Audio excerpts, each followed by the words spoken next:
Henry and Mudge, the first book. Henry.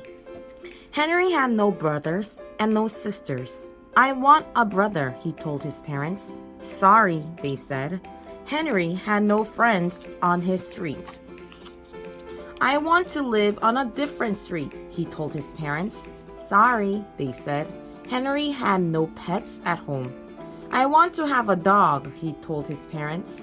Sorry, they almost said. But first they looked at their house with no brothers and sisters. Then they looked at their street with no children. Then they looked at Henry's face.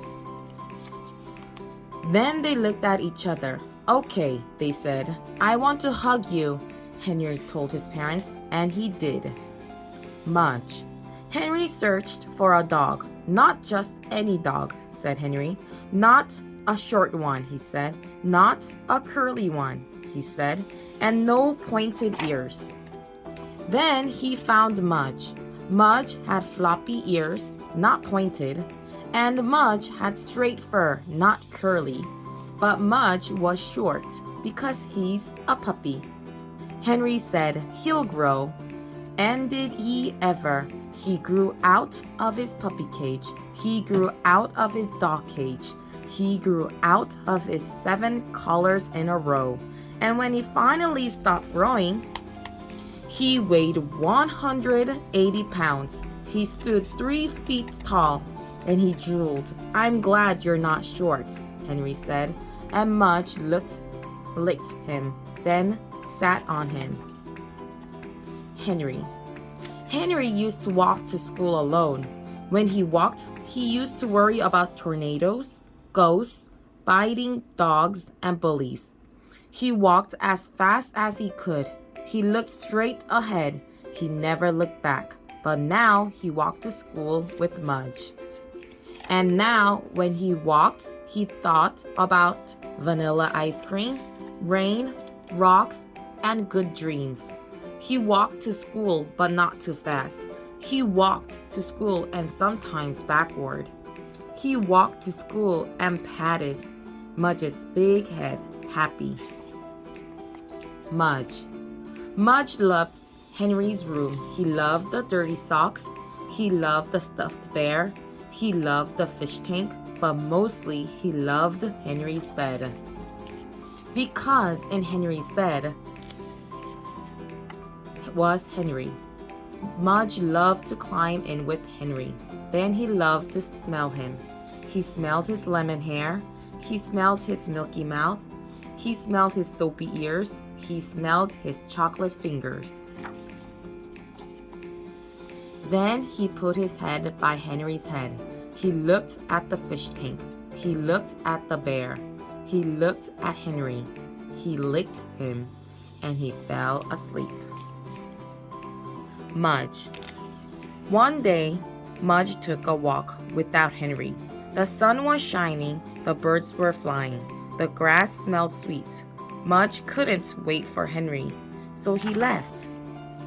He went down one road sniffing the bushes, then down another road kicking up dust. He went through a field, across a stream, into some pine trees. And when he came out on the other side, he was lost. He couldn't smell Henry. He couldn't smell his front porch. He couldn't smell the street he lived on. Mudge looked all around and didn't see anything or anyone he knew. He whined a little, alone without Henry. Then he lay down, alone without Henry. He missed Henry's bed. Henry. Henry thought Mudge would be with him always. He thought Mudge made everything safe. He thought Mudge would never go away. And when Mudge did go away, when Henry called and called, but Mudge didn't come, Henry's heart hurt, and he cried for an hour. But when he finished crying, Henry said, Mudge loves me. He wouldn't leave. He must be lost. So Henry walked and walked, and he called and called, and he looked and looked for his dog Mudge.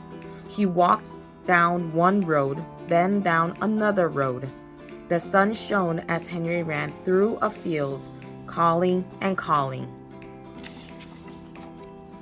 The birds flew past as he stood beside a stream, calling and calling, and the tears fell again as he looked at the empty pine trees for his lost dog. "Mudge!" he called one last time. And Mudge woke up from his lonely sleep. Then came running Henry and Mudge. Every day when Henry woke up, he saw Mudge's big head. And every day when Mudge woke up, he saw Henry's small face. They ate breakfast at the same time. They ate supper at the same time. And when Henry was at school, Mudge just lay around and waited. Mudge never went for a walk without Henry again. And Henry never worried that Mudge would leave. Because sometimes, in their dreams, they saw long, silent roads, big wide fields, deep streams, and pine trees. In those dreams, Mudge was alone and Henry was alone.